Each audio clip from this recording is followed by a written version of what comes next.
राधे राधे दोस्तों, आप सभी का मेरे YouTube चैनल व्रत एंड पर मैं स्वागत करती हूँ। दोस्तों, आज मैं लेकर आई हूँ अध्याय 17 वैशाख मास की स्नान कथा या महत्व कथा लेकर। श्रुतदेव जी बोले, हे मुनीश्वर, मैंने वैशाख मास के सब धर्म सुने जो लोक परलोक दोनों स्थानों में फलदायक है, परंतु सुनते सुनते अभी मेरी तृप्ति नहीं होती, क्योंकि जहाँ निष्कपट धर्म है, जहाँ निर्मल विष्णु की कथा होती है, उससे कानों का सुखदायक कथा सुनने से तृप्ति नहीं होती। मेरे पूर्व जन्म के किए हुए पुण्य उदय हो गए हैं, जो आप आतिथ्य के उपदेश से मेरे घर पधारे। आपके मुख से निकले परम अद्भुत अमृत रूपी वचनों को पान कर ऐसा तृप्त हुआ है कि अब मैं ना परमेष्ठिय चाहता हूँ ना मोक्ष।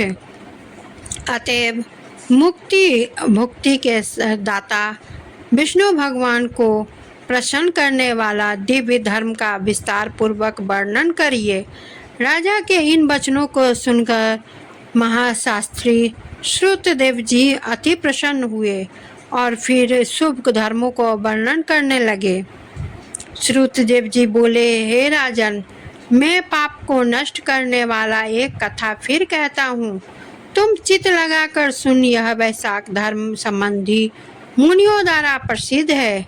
पापांतिर पर एक शंख नाम का महायशस्वी ब्राह्मण सिंह के बृहस्पति में गोदावरी नदी के किनारे आया और भीमरथी के पास के कंटक युक्त और पहाड़ी वन में गया, जिसमें ना जल था ना कोई मनुष्य। ऐसे वैशाख के तप से कठिन मध्याह्न के समय वह ब्राह्मण वृक्ष की छाया में बैठ गया। उसी समय एक दुराचारी व्याघ्र धनुष लेकर आता हुआ यह सब प्राणियों से घृणा करता था और साक्षात यमराज के समान था। इसमें सूर्य के समान प्रकाशमान कुंडली धारण इस ब्राह्मण को देखकर बांध लिया और उसके कुंडल, जूता, छत्र, रुद्राक्ष की माला, कमंडलू सब छीन लिए और फिर छोड़कर बोला कि चला जा। इस प्रकार उस दुष्ट से छूटकर हुए ब्राह्मण डर के मारे मार्ग में चलने लगा, जहाँ सूर्यों के किरणों से जलती हुई रेती बिछी हुई थी, जिस पर पैर जल जाते हैं, पीने का जल नहीं मिलता। ऐसे कंटक युक्त वन में तिनकों की छां किए वह ब्रह्मचारी कहीं बैठ कहीं ठहर जाए और व्याकुल होके हाय हाय करता था। शब्द को सुनकर यह व्याघ्र शीघ्र ही उसके पास गया और मुनि के दोपहरी के दुख के से उसके हृदय में दया उत्पन्न हुई। वह व्याघ्र धर्मोद विमुख और पापर्व युद्ध से रत था, परंतु दया करके मन ही मन कहने लगा कि मैंने जो अपने चोर धर्म से दूसरे वन में इससे ले लिया, वह सब हमारी जात का परम धर्म है, परंतु इसके दुख को दूर करने निमित्त मैं इससे अपने पुरानी जूता दे दूं, जिनसे उत्तम ब्राह्मण के पाँव की रक्षा हो जाएगी। मेरे पाँव में तो नई जूता है, अब पुरानी से कुछ भी प्रयोजन नहीं है, इसलिए यह अवश्य ही दे देनी चाहिए। मन में ऐसा विचार कर शीघ्र ही जावे उपनाह ब्राह्मण को, जिससे पाँव गरम बालू से जल रहे थे, और उन्हें यह पुराना जूता दे दिया। उन जूतों को ले ब्राह्मण अत्यंत सुखी और आशीर्वाद देने लगा कि सुखी हो, तैने वैशाख मास में जो यह दान किया, इससे तेरे पुण्य उदय हो आए हैं। इस दान के प्रभाव से विष्णु भगवान दुर्बुद्ध व्याघ्र पर भी प्रसन्न हो जाते हैं। जो सुख सब प्रकार की वस्तुओं को मिलने वाला होता है, वही मेरे लिए भी हुआ है। ऐसे वाक्य सुनकर व्याघ्र अत्यंत विस्मित हो ब्रह्मनिष्ठ ब्रह्मवादी ब्राह्मण से बोला, हे महाराज, मैंने आपकी ही वस्तु आपको ही दी है, इसमें भला मेरा क्या पुण्य है? और तुमने जो वैशाख मास की प्रशंसा की है, हरि भगवान प्रसन्न होंगे। हे ब्राह्मण, वह वैशाख कौन है और हरि कौन है, यह सब मुझे बतलाइए। धर्म क्या है और इसका क्या फल है? हे दयानिधे, मेरी इसे सुनने की इच्छा है। व्याघ के ऐसे मुख से वचन सुन शंख प्रसन्न हुए और मन में विस्मय कर वैशाख की प्रशंसा को इस लोभी मूर्ख ने मुझे अभी पादत्राण दे दिया। उसकी दुर्बुद्धि में बड़ी विचित्र विस्मता हुई। सब धर्मों का फल जन्मांतर में मिलता है, परंतु वैशाख के धर्मों का फल तत्काल मिलता है, क्योंकि पापाचारी, दुर्बुद्धि, दुरात्मा व्याघ्र की भी देवयोग से पादत्राण दान करने से सतबुद्धि हो गई। जो काम विष्णु भगवान को प्रिय है और जिसमें नॉर्मल संतोष की प्राप्ति होती है, वही धर्म है। मनुज्याद से लेकर सब धर्म देवता उसी को धर्म कहते हैं। वैशाख मास विष्णु भगवान को अति प्रिय है। केशव भगवान जितने माधव मास है के धर्मों से प्रसन्न होते हैं, उतने संपूर्ण दान, तप और बड़े बड़े यज्ञों से भी प्रसन्न नहीं होते। धर्मों में इस प्रकार इसके बराबर कोई धर्म नहीं माना गया है। और गंगा मत जाओ, गया मत जाओ, प्रयाग और पुष्कर मत जाओ, केदारनाथ, कुरुक्षेत्र, प्रभासी आदि तीर्थों को मत जाओ। गोदावरी तीर्थों में जाने की भी कुछ आवश्यकता नहीं है।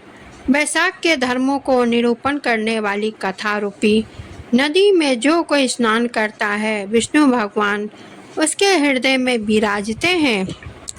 इस माधव मास में जो कृत्य थोड़े से धन से संदग्ध होने हैं, कुछ बहुत खर्च करने का अथवा दान या धर्म में अथवा यक्षों में से सद्ध नहीं होते। यह वैशाख मास पुण्यों का बढ़ाने वाला है। इस मास में ताप के नाश करने वाली पादुका तूने मुझको दे दी है। इससे तेरे पूर्व जन्म के किए हुए सुकृति उदय हो गए। हे व्याघ, तेरे ऊपर भगवान प्रसन्न हो गए।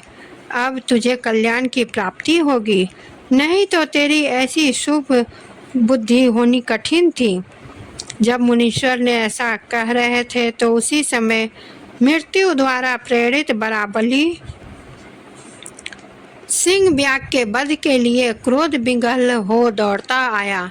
बीच में देवयोग से देवकल्पित हाथी को देखकर पहले उसके मारने का महान युद्धयोग करने लगा।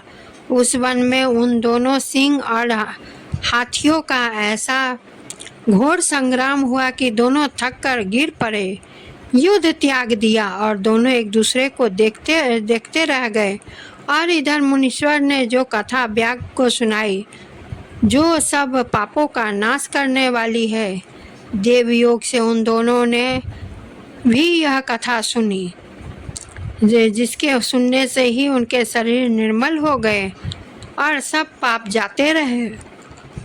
पापों से छूट जाने के कारण तत्काल पशु योनि का त्याग कर वे स्वर्ग को गए।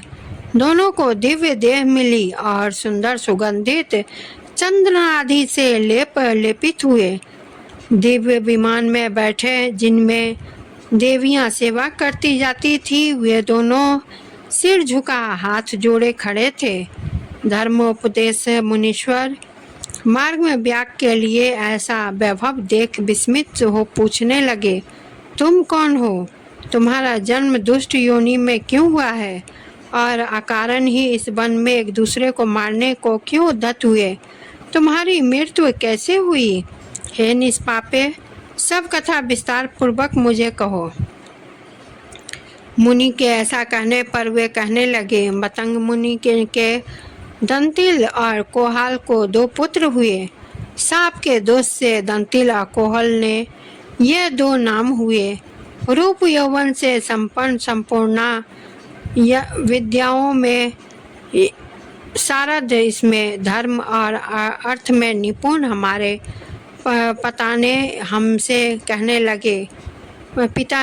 कहने लगे, पुत्रों मधुसूदन, भगवान के प्रिय मास में मार्ग में प्याऊ लगाओ, मनुष्यों के पंखा में से हवा करो, मार्ग में छाया स्थान बनाओ, अन्न और शीतल जल दान करो, प्रातः काल स्नान कर भगवान का पूजन करो, कथा सुनो जिससे संसार बंधन की निवृत्ति हो। इस तरह अनेकों प्रकार के वाक्यों से हमको समझाया, परंतु हम दो भाई से हमारी समझ में कुछ नहीं आया। पिता के वाक्य सुनकर मुझ दंतिल को अत्यंत क्रोध आया और कोहल मदोन्त हो गया। तब धर्मों की लालसा वाले हमारे पिता ने क्रोधित हो श्राप दिया कि धर्म से विमुख हो पुत्र, कटु वाक्य कहने वाली स्त्री और अब्राह्मण राजा को तत्काल त्याग दे। ना त्यागे तो पापी हो, जो दक्षिणाएं से अथवा लोभ के वशीभूत हो इनका सत्संग करते हैं, वे 14 मनवंतर तक नरक भोगते हैं। ऐसा विचार कर मद और क्रोध से परिलुप्त हम दोनों को शाप दिया कि दंतिल, तू अपने क्रोध के कारण सिंह की योनि को प्राप्त करेगा और मदोन्त को कोलहाल और मतवाले हाथी की योनि मिलेगी। तब हम बड़े दुखी हुए और शाप निवृत्ति के लिए प्रार्थना करने लगे। हमारी प्रार्थना सुना पिता ने शाप मोक्ष का उपाय हमें बताया। तुम दोनों पशु योनि पाकर थोड़े ही दिन के पीछे एक दूसरे को मारने के लिए उद्यत होंगे।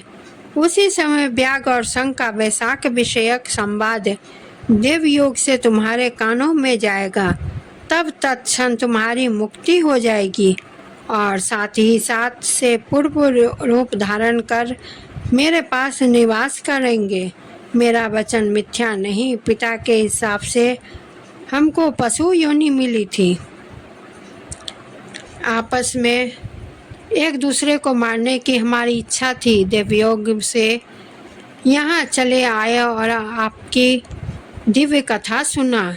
उसी के प्रभाव से हमारी तत्काल मुक्ति हो गई। सब कथा कह दोनों ने मुनीश्वर को नमस्कार कर मुझसे आज्ञा मांग अपने पिता के पास चले गए। वह सब कथा दयानिधि मुनि के व्याग को सुनाई। देखो वैशाख मास का महत्व है, कैसा महत्व है, इसके श्रवण का बड़ा फल है। कोई क्षण भर ही सुनता है तो उसे तत्काल ही मुक्ति मिलती है। जब मुनि ने उस प्रकार कहा तब व्याग अपने शस्त्र फेंक कृपालु, निष्प्रिय, प्रबल बुद्धि, विशुद्ध मत्व और पुण्य पात्र ऋषि से कहने लगा। दोस्तों, आप सभी को मेरी यह कथा कैसी लगी कमेंट ज़रूर करें, वीडियो को लाइक शेयर करें, चैनल को सब्सक्राइब करें और बेल आइकन को दबाना बिल्कुल भी ना भूलें। और इसी के साथ मैं विदा लेती हूँ। धन्यवाद।